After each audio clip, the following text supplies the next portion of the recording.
Hi, I'm Sarah. And I'm Heidi. Welcome to the Heart of Homestead family. Okay, so you can get away from the homestead. It is possible. We've talked about this in a past episode and talked about like what it takes and what are some of the things you have to think about. I haven't got away from my homestead in a long time. At least I don't even know how many years it's been. And I've been okay with that. I love doing what I'm doing. But I did get away for 6 days. That's commitment, Heidi. Yeah. And you got... Yeah, we were away for 4 days. 4 days? Yeah. Okay. And it was the middle of gardening season. Yeah, we went away. Yeah, I went away in August. Yeah. You were away in September. Yeah, the beginning of September. Yes. So that's still like peak season. Yes. Yeah. Yes, it was. So we just wanted to share a little bit about that and what it took to get away. So you start first on what it took for you to get away. Yeah, so we go camping annually with my family every year. So now that I'm kind of in the routine of going, it's maybe a tiny bit easier, but still it's a ton of work to get prepped for the day. So like, first of all, you have to think about what you're going to take when you go. So like the packing of that is normal for everyone. Yeah. But that's only the tip of the iceberg. Yeah. Right? There's all the other things that are planned for the farm. Like how do you continue? Well, we have staff, so we have to keep the staff going. So they have to have lists and be confident with the work during the week. Yep. We also have people coming on the farm, like our patrons, our community. So we have to figure out how we're going to manage them. Yep. Or communicate to them that we're not going to be there. Yep. We also have continued harvest. So even though we're closed or we're away, things still have to get picked. Yep. Livestock still have to be tended to, right? Yes. So there's a lot of things that have to go into making sure everything goes and okay. Everybody knows exactly what they're doing and their expectations, and they know how to do those things. Yeah, and like all the feed, all the extra feed is there. Yes. Or like if they can't, like we have someone that can't run the tractor, like we have to make sure that all the tractor work's done before that. Yes. Or like there's just a lot of extra planning. Yes. Yeah. You need a holiday actually after planning to go away. You need a holiday that doesn't take any prep work. You can just walk out of the house. But it is. But then you get to go away and you got to go camping. Were you in a trailer or a tent or? We were in a trailer. Okay. We decided a couple of years ago that we would just rent trailers instead of buying one, which maybe like in the long term is more economical, but like we only usually go camping 1 week a year. Yeah. And I don't have a vehicle to pull it. So I would need to get a truck or borrow a truck. And I also don't have enough seats in that said truck or something to carry all my children. So at this point, we just rent a trailer. They drop it off at the site for us. Oh, nice. And they set it up. So it has like plates and like bedding and hot water. Oh, yeah. That's great. Yeah, it's like, I know, it sounds luxury. But like one less thing that you're dealing with. Yeah. So that's really nice too, because we can all travel in one car with just our stuff and go up and our food. And then have the week camping, which is still a lot of work because you're still cooking your own food. Oh, yeah. And all the other things that go along with it. But you've taken one step out of that scenario. Yeah. So I think that like for us, that's a big thing too, is like recognizing that we don't have to do it all, especially when we're on vacation. Like, even though I love camping and I love the whole aspect of it, it's like, okay, no, like I have 3 small children. Yes. Like that's toning down here. Yeah. You need to let them enjoy the experience too. Yeah.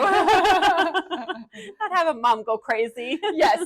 Which I'm still going crazy. Yeah. A little less. Yeah. So I got to go away at the beginning of September, and I just went with my oldest daughter. She's 20 years old. We normally close down our marketplace for the first week of September because our staff can get their kids off to school and I can get mine off to school. We can do some prep for the upcoming season. I can catch up on my house because it's been ignored for like 5 months. So it's just a nice week to recharge. And so normally I'm here. I wasn't here, so none of that got done, but I did have some staff still working while I was gone. And my oldest son wasn't working that week. So I had lists. I had huge lists of everything that needed to be done. But one of the things, we're in the midst of harvest, and I didn't want stuff rotting while I was gone. Yeah. So I harvested as much as I could before I went. And then and my son had a list of things that like the raspberries still needed to harvest, the tomatoes once in a while needed to be harvested. Some of those things he kept up on. Yeah. The zucchini, I didn't want huge zucchini when I got back. Yeah, cucumbers, some of those things. It wasn't too much, so it wasn't daunting because he still had all the animals to take care of while we were gone. Right. Yeah, so very intense lists and where everybody needed to be and all those things. So that was very smooth. I didn't get phone calls with questions and stuff. It went very smoothly on that part, but a ton of prep work before. Yeah. And then making sure like I had emails and orders done and all that stuff, all that paperwork stuff done before I left too. So I didn't have to think about it while I was gone. Yeah. So that worked. And then, so we left on Wednesday early morning. I actually was doing paperwork until 11:30 the night before. So we were supposed to leave at 3 a.m. and I texted my daughter and said, we're going to actually leave at 4 o'clock. Yeah. So when she woke up at 3, she could see that and go back to sleep. And it worked fine. There's certain cities we had to be through at certain times so we wouldn't hit traffic. Yes. And we succeeded. We actually got to our first destination earlier than I thought we would. So we actually ended up being a day ahead. We went and visited Quebec City the first day, and then we drove to the top of New Brunswick. What I wanted to share with you is a place in New Brunswick that we stopped at is King's Landing. And I haven't told you about this yet because we haven't had much time to talk since I got home. But King's Landing is an amazing place that they've brought houses from the mid 1800s and kind of set them up like sort of what they would have been back then. Okay. The houses are old and it just like modernized to withstand, right? Okay. But they look like what they did back then. And all the equipment that they would have used back then is the house is set up like it would have been in the mid 1800s. And then they have staff in each house acting like the family that would have been in that house. Cool. Kind of like a pioneer village. Yes, a pioneer village. Yeah. Yes. Okay. Yes. I would call it like a homestead village because everybody was doing things. Yeah. And they had gardens out behind each of the houses. And so you're walking this village and going into each of the houses and visiting with the people that were there. And they were telling you the history of the family that lived there and what they did. Some of them were like had spinning set up. Some of them had crocheting or tinctures or dried flowers. And so you could learn something from each area that you went to. And then there was a little old church, the schoolhouse, some barns that they were threshing some wheat and stuff. So really neat. People even working in the gardens and harvesting and just like you were going back in time. Wow. So if anybody's out going through New Brunswick, King's Landing's a fun spot. Yeah. It wasn't that busy because it's past tourist season too, so you had time to talk to the people. Nice. And then I told one of them, I'm like, "This is what I do back home," and they're like, "What?" Yeah, so we could share some things, and I took lots of pictures of things like, "Oh, I should be doing that." Yeah.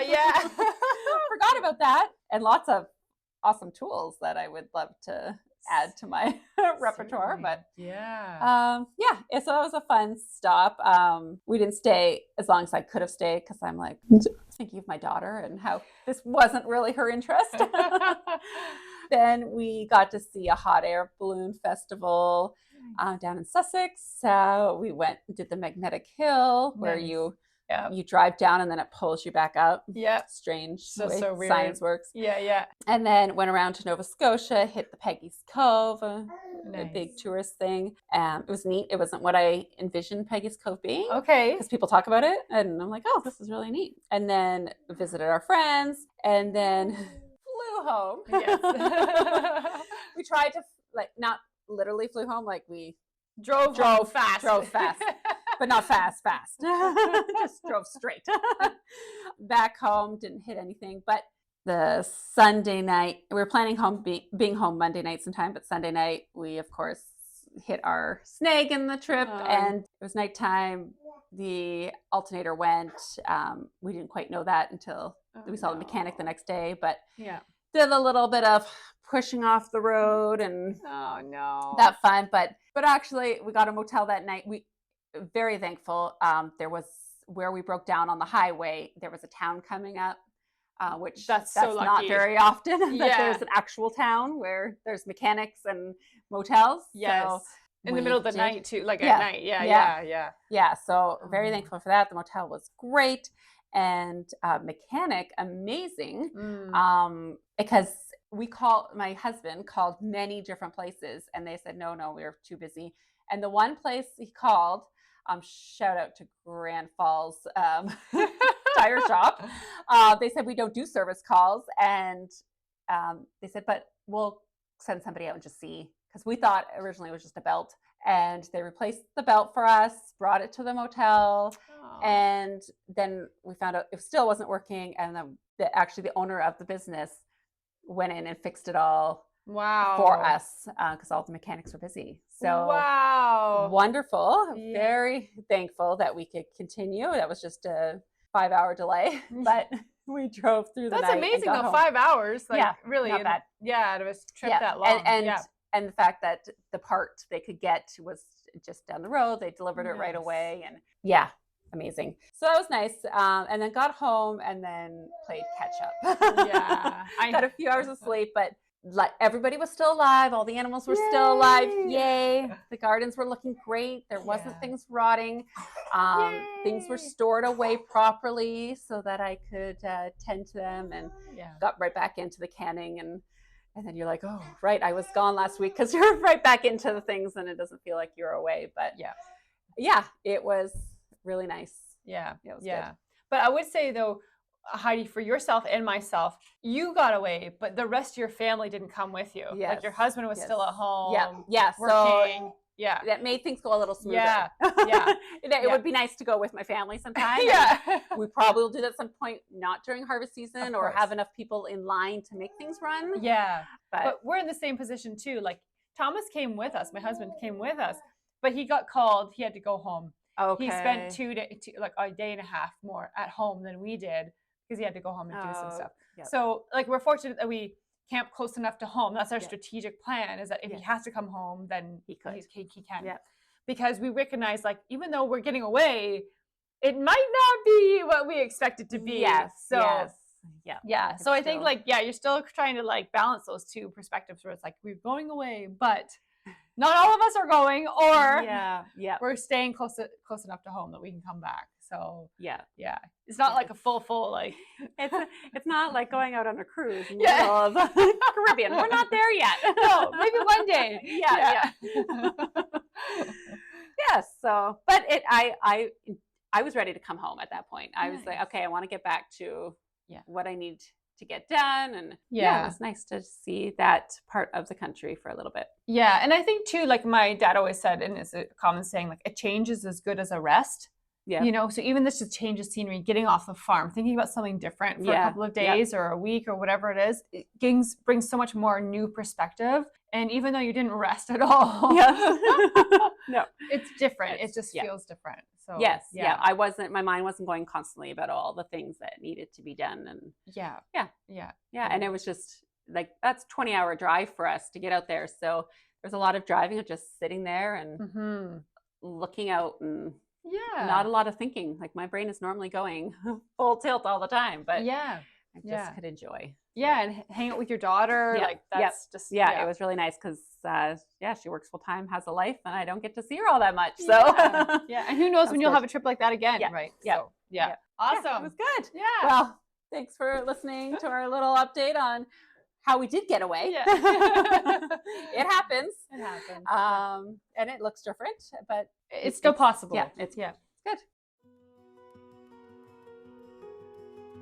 Okay, so we've got an exciting event coming up, and it's for you, our listeners, on November 8th. Yeah, we're going to do a simmer and share, Heidi. Yeah. We're going to do some broth making, and we are going to share some homesteading tips and a little bit more about us. And we want to learn about you, our listeners. So make sure you save the date, November 8th, 10 a.m. We will have more information about how to register coming soon.